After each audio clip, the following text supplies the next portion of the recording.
Welcome back. This is Numbers chapter 30.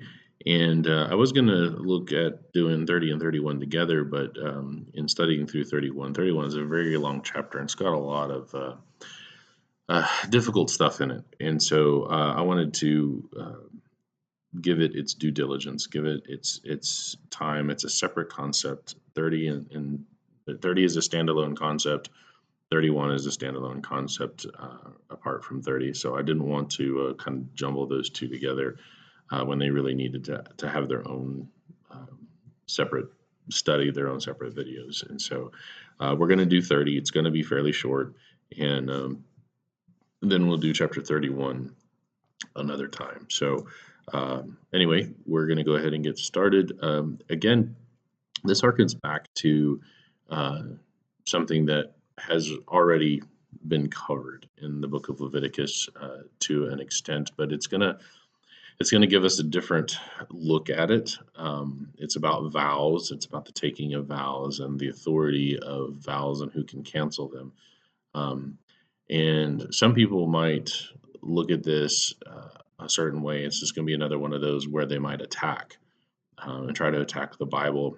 And I think when they do so, they think they have an incredibly wrong perspective of this. They want to say that God was misogynistic, that he was sexist, that he was against women or made it really harsh for women.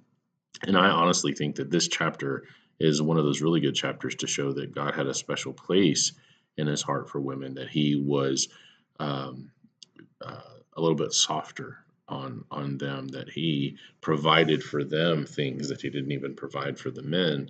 Um, in that the men are given the responsibility of authority. You know, a lot of people look at authority in a wrong way. If you look at authority, authority is not a way to achieve power and control over other people. Authority is a responsibility. Authority, when used properly and viewed properly, is you are taking um, ownership of the welfare and the well-being of those who are in your charge. And so it's not just having to take care of yourself. It's not just, okay, I've got to put food on the table. I've got to put shelter over my head. I got to do those things for me. But the authority comes with the responsibility of doing that for all. Um, and so in a lot of ways, being in authority is being a servant to those you are in authority over. And I think Jesus shows this very, very well, um, both when he's teaching his disciples and in himself. You know, when he washes the feet of his disciples, he talks about this. You know, whoever's going to be the greatest among you will be your servant. And so there's a huge responsibility that comes with the authority that God assigns to various people. Um, Look at a king, a good king, is one who understands that responsibility and cares for those under his authority, cares for his nation, provides for his nation, um, and defends his nation, does all of the things necessary for the good of the people. And you know, even our public servants today, the ones that we elect to represent us here in America, um, those are our public servants. We call them public servants. They are not our rulers in the sense that they don't have ultimate authority over us. The ultimate authority in America lies with the people. Um, but we elect these people to manage or administrate the nation, to protect the rights that God has given us, to protect those rights that the Constitution was written to protect from those very people that we elect to be in those positions of responsibility. And so we're going to see here in Numbers chapter 30 this idea of authority that males have over females, and I want it to be understood, and the way that I understand it to be is that the that God is giving the women an additional way out if they, especially if they make a hasty vow. Uh, Remember, if you make a vow before God, it can get you killed. If you make a vow and uh, you don't keep that vow, it's worth your life. Under the Old Testament, this is the time when God is striking people dead. And so, for men, there was we talked about this before, in the book of Leviticus. They could make hasty vows, and then they would have to make a sacrifice or whatever. But for the most part, if a man makes a vow, he has to keep that vow.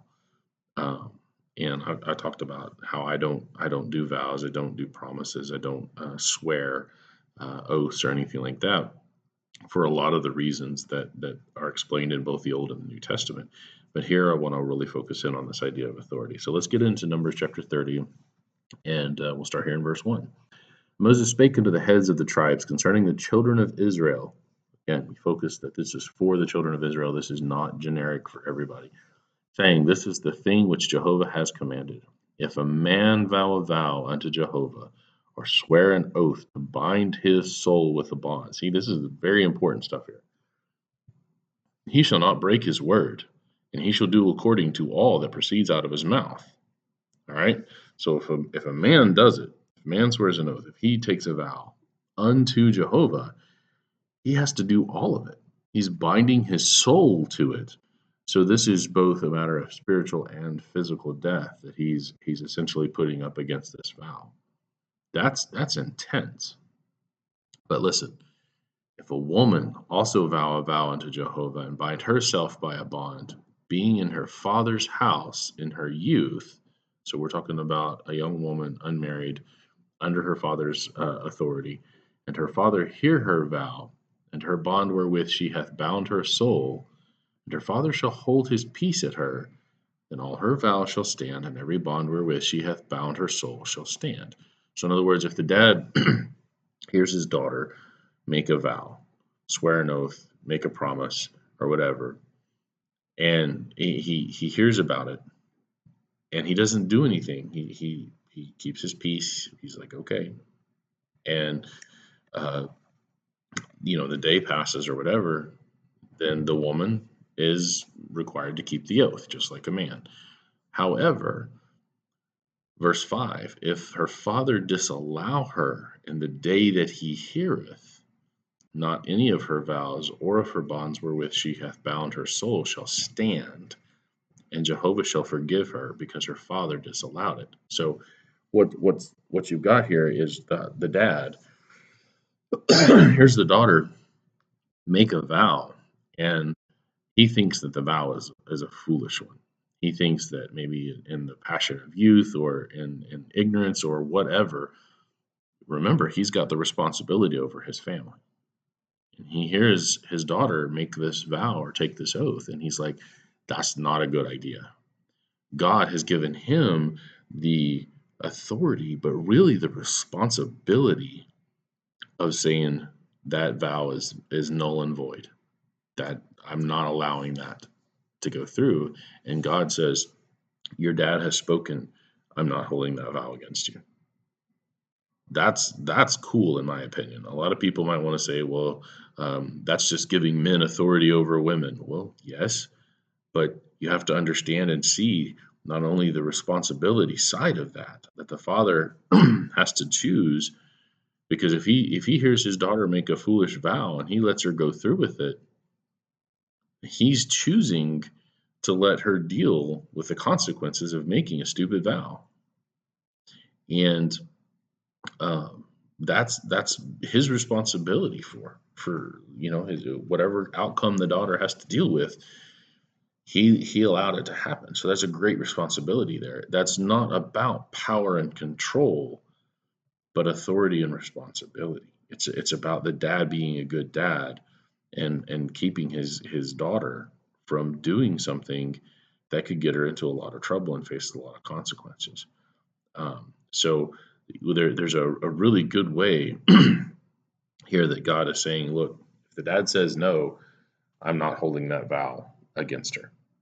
She's forgiven of it. It's a not thing at all. But then it says, and if she had at all a husband when she vowed, or uttered aught out of her lips, wherewith she bound her soul, and her husband hear it. So instead of being under her dad's authority, she's married, and her husband hears about it, and he holds his peace at her in the day that he heard it. Then her vow shall stand, and her bonds wherewith she bound her soul shall stand.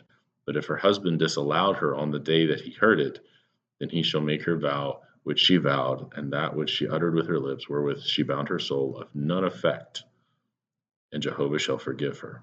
Okay, so you got this woman, and for whatever reason, she vows a vow. And this vow is, in her husband's opinion, one that's going to be full of negative consequences, and it's one that maybe she can't even really keep, or whatever. But maybe she's angry. Maybe she's angry at a neighbor, or maybe she is emotional. Um, maybe she's had maybe there's been a death in the family. Maybe there has been uh, her brother, let's say, just for example, her brother dies in battle, or is murdered or something along those lines, and she vows vengeance. Well, if the husband hears about it, he can say, "Okay, go to it, and let her complete it and deal with the consequences." But he also has the authority and, again, responsibility over his household to say, "Look, let's. I'm gonna not allow that. We're making that vow of no effect. You're upset. Let's think about this. Let's take some time, and we'll talk about this, and give her some time to reconsider." And it's an act of protection that honestly is being given to the father and the husband here over the women. And so the women have an additional way out of their vows, especially vows that are foolish. It's not that the husband is supposed to sit there and say, every vow that you make, I'm going to disallow, just because he's trying to be a tyrant, or a jerk, or whatever. The same in the New Testament. Being head of the household, being a husband, or being a father with daughters, it's not about this tyrannical dominion, this despotism that everybody has in terms of their view of authority.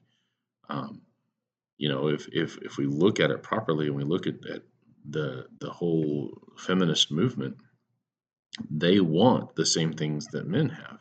They want the same jobs. They want the same authority in companies. They want to be president. They want to be Congress people. They want to be judges. And uh, they want to have the same authority. Is it tyrannical when they have the authority? I would say no. If my boss at work, my principal, is a female, and she's a good principal, and uh, she wields her authority properly in the sense of responsibility over those of us who are teachers, and the students. She does not use that authority in a way that is uh, abusive. And people who look to these passages and that's all they see, they're bringing into the passage something that doesn't exist there. These passages are about protecting and providing for, uh, in this case, the women, in a way that even the men don't get. The men make a vow. There isn't anybody saying, "Hey, you shouldn't have done that. I'm not allowing that." The men have to go through with it, or they have to offer a sacrifice to counteract their vow of passion or whatever. But here, the male, the father or the husband, can just say, "No, no, I'm not allowing that," and God says, "Done deal, no effect," and that's all there is to it. And so it struck me. This chapter struck me as another way that God looks at women and really does provide and protect them in what is a very harsh world. This world that we're looking at here isn't the civilized world that we see today. It's a rather barbaric world. It's a primitive world in terms of technology, and you have a lot of people doing a lot of really, really uh, difficult things, making a lot of difficult choices. Um, and part of that is the purity. We're going to see that in the next chapter. The requirement to be a holy nation requires the Israelites to do some things to keep themselves separated and undiluted by the other nations of the world that a lot of us are going to find very distasteful.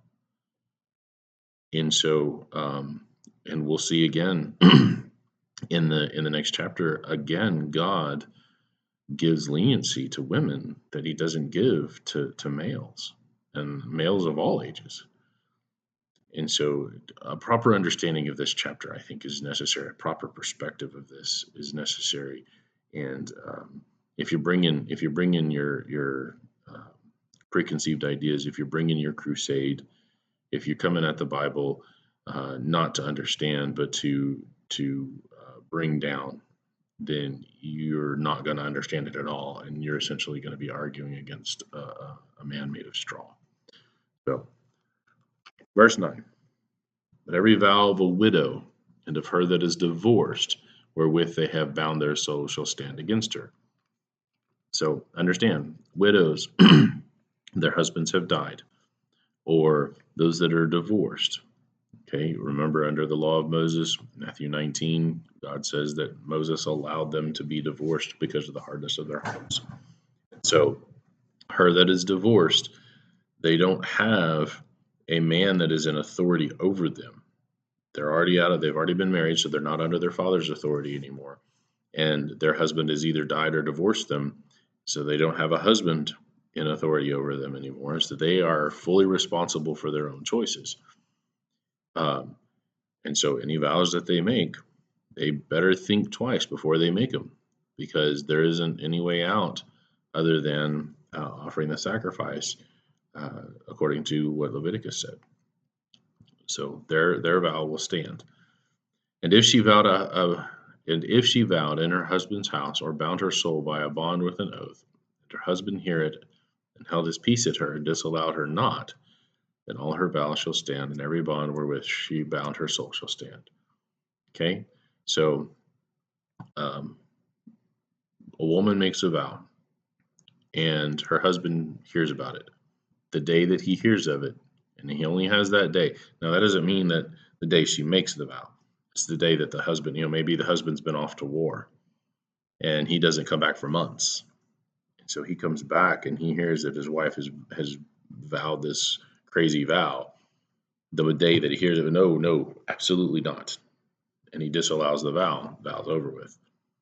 But if he says nothing when he hears about it, if he thinks about it, mulls it over, and he doesn't say anything that day, then she's still stuck with the vow. All right. If her husband hath utterly made them void on the day he heard of them, whatsoever proceeds out of her lips concerning her vows, concerning the bond of her soul, shall not stand. Her husband hath made them void, and Jehovah shall forgive her. All right. Every vow and every binding oath to afflict the soul, her husband may establish it, or her husband may make it void. But if her husband altogether hold his peace at her from day to day, then he establish all her vows, or all her bonds, which are upon her. He confirms them, because he held his peace at her in the day that he heard them. But if he shall any ways make them void after that he has heard them, then he shall bear her iniquity. Now, see, that's where the responsibility comes in. He is confirming them by his silence. Silence is assent. I tell my class that all the time. Does anybody have any questions? Nobody says anything. Great. That means to me that you understand, because this is your opportunity to ask questions.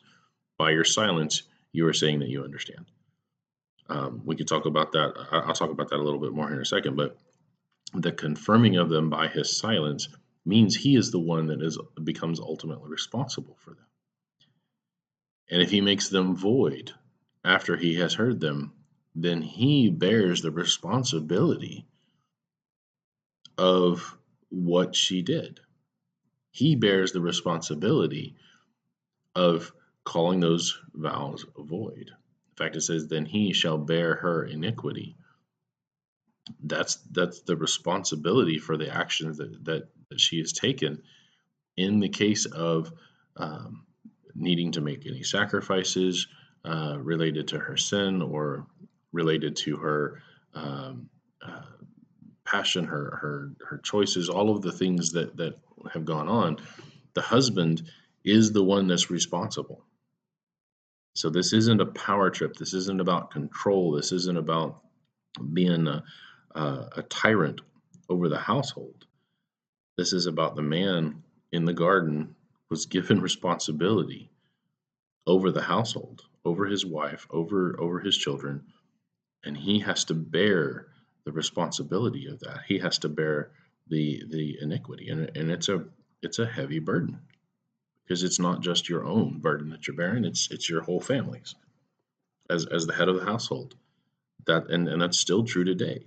Men are still head of the household under the New Testament, and that's Gentiles, Jews, doesn't matter because we're all amenable to the law of Christ. Men are responsible for their houses. Go to Hebrews 13. Obey them that have the rule over you, talking about the elders. The elders of a congregation have the added burden of the responsibility of all of the souls of their congregation, the flock over which the Holy Ghost has made them overseers. They have the burden of that responsibility. They are the rulers of the congregation, yes. They are the episkopos, the overseer, the bishop. And that is authority. But that authority is a position of responsibility and service, the way that Jesus has authority over us. It is not tyrannical. And that's never, ever is the position of authority anywhere in Scripture. From the Father to the elders to kings to the Savior of the world to God Himself, never is authority presented or viewed or framed as tyrannical, as dictatorship of you'll do it because I said that you'll do it, and it's about control. It's about responsibility and providing and protecting always. And that's an ideal that we should all live up to in terms of our position of authority, whatever position of authority we have. And so it says, these are the statutes Jehovah commanded Moses, and a man and his wife, between the father and his daughter, being yet in her youth in her father's house. So this is how it is meant to be in terms of this is how we should view it, how we should understand it, and it's a way of God providing additional protection for women that He frankly just doesn't provide for men because they have the responsibility. I want to just touch on real quick, going back up to verse 14, this idea of confirming because of silence. There is a lot of there's a lot to be said about the power of silence. That when we hold our silence, we hold our word, when we don't speak out against things or in favor of them, in fact, our silence can speak very loudly. You know, we talk about here in America with the silent majority that supposedly elected Reagan, the silent majority that, by all accounts, is going to give Trump a landslide victory once all things settle down. The silence is a consent to keeping things as they are. And if evil is being done, and people know that evil is being done, and they don't speak up, he that fails, or he that knows to do good and fails to do it, to him it is sin. It's over in James. Therefore, to him that knows to do good and does it not, to him it is sin. When you are silent and evil is being done, you're consenting to the evil. There's just no other way to put that. You know, and we In times of evil, in times when men have decided to do evil things, we must speak up. We must stand against those who are trying to be tyrannical. We must stand against those who are trying to take away our liberty. I'm very outspoken against abortion. It's basically the murder of babies. Absolutely one of the most evil things that mankind has ever conceived of is to murder someone that has absolutely no way of defending themselves, to murder the most innocent of all life. And it's vile and it's pathetic, and it really is about domination and control, and it's disgusting. And ultimately, God will have his vengeance on those people. And I believe very firmly that anybody who participates in abortion, unless you repent and obey the gospel, you are going to burn for all eternity in Gehenna. But for those of us who see it going on and say nothing and don't do anything about it, we are consenting to it. We are confirming it.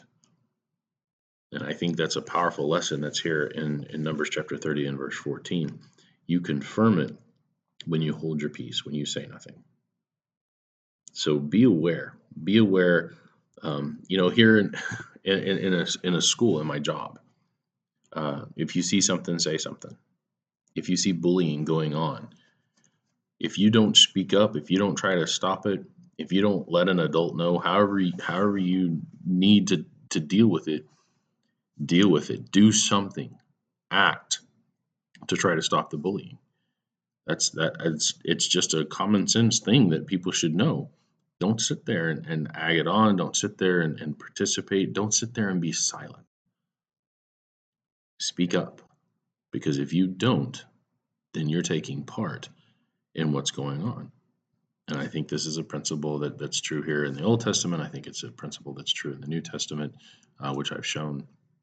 A failure to do good is doing evil. So anyway, again, a short chapter, but an interesting perspective. I think the true perspective, the right perspective of the way God actually treats women and protects women. So I hope you've gotten something out of this lesson. I hope it was meaningful to you. If you have any questions or want to discuss it, I'm certainly open to that. You can leave comments down below, or you can message me through whatever communication channels you have available between us. So thank you for watching, and I'm looking forward to Numbers chapter 31.